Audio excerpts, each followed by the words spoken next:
Okay, this is a video real quick for Leov programming team and even Jack.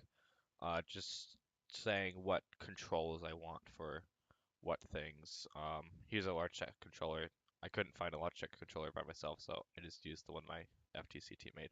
I'm not trying to flex at all, but like I literally tried to find this controller not to seem like I was flexing, but I couldn't find it by itself.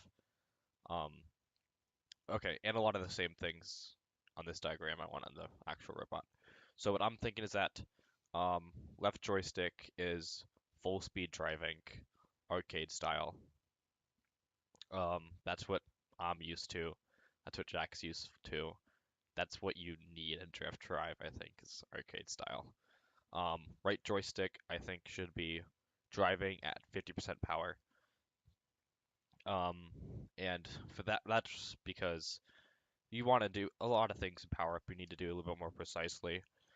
And that's one of the things that Tank is a little bit better at doing is doing precise movements.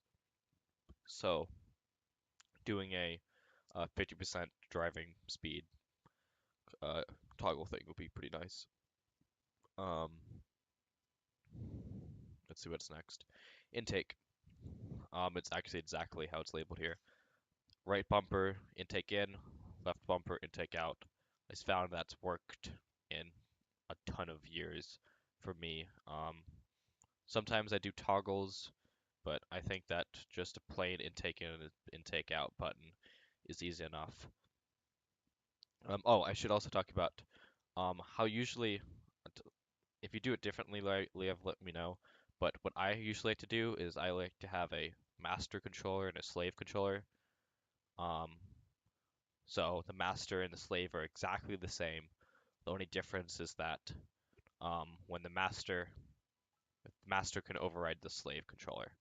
Um, but all the buttons on both controllers are exactly the same. And that's just in case if one of your controller dies, the main driver can just pick up the secondary controller and have full control over the robot. And if the main driver needs to control something like the arm or something like that, he can just say, "Okay, operator," or whoever. Yeah, "Okay, operator. I'll do it real quick," because I don't know. There's tons of reasons why. Um, I mean, that screwed me over so many times when a controller has died. You should look at Texas Torque in 2015. They had an amazing robot, but they lost because one of the controllers died. And this happened so many times. Um, so uh, yeah, so intake, right bumpers, intake out, or right trigger is intake out, left triggers. Wait, right trigger is intake in, left trigger is intake out. The arm I think should be the D-pad, um, left and right. So that and that, to go the different directions. Um, yeah, it's just simple. That's simple manual control. You press this one, goes that way, holds position there. Press this side, goes that way, holds position there. For elevator, that's the one I'm not sure about yet. I'm thinking use the bumpers. That's these two on the controller. And then just have an elevator up, elevator down. Pretty simple. Um, I was I was thinking about for the intake, what you to of how do you control a piston is that if you do the intake like at like 50% or like in order to activate the piston, you go all in on the intake. You push it the full way because I think how much I know on the Logitech controllers, the trigger gives you a amount that you pressed on the toggle. I'm not sure if they do on the Xbox controllers, but if you could do that, that would be awesome. Or maybe we could do when you press on the on the joystick. I'm not sure if that is on the Xbox controllers, but it's on the Logitech ones. When you press on the joystick, that's also another button. So maybe we can use that.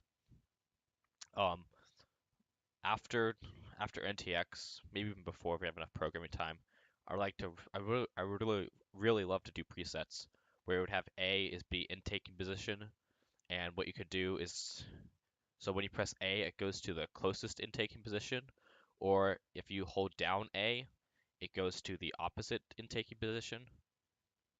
Um, no, that's not gonna work. What some way A is gonna determine go to intake, X is gonna be go to switch, Y is go to scale preset position, and B usually I do B allows you to like reset the reset like encoders and stuff in case that stuff gets messed up because let's be honest, it often does. So we definitely need a if we're doing automated stuff, we definitely need a reset button. So we won't so what that would do is that if like for say the arm potentiometer got off or the elevator got off, what we could do is we could manually bring it down and bring it to its like home position and then we press B and that zeroes out everything.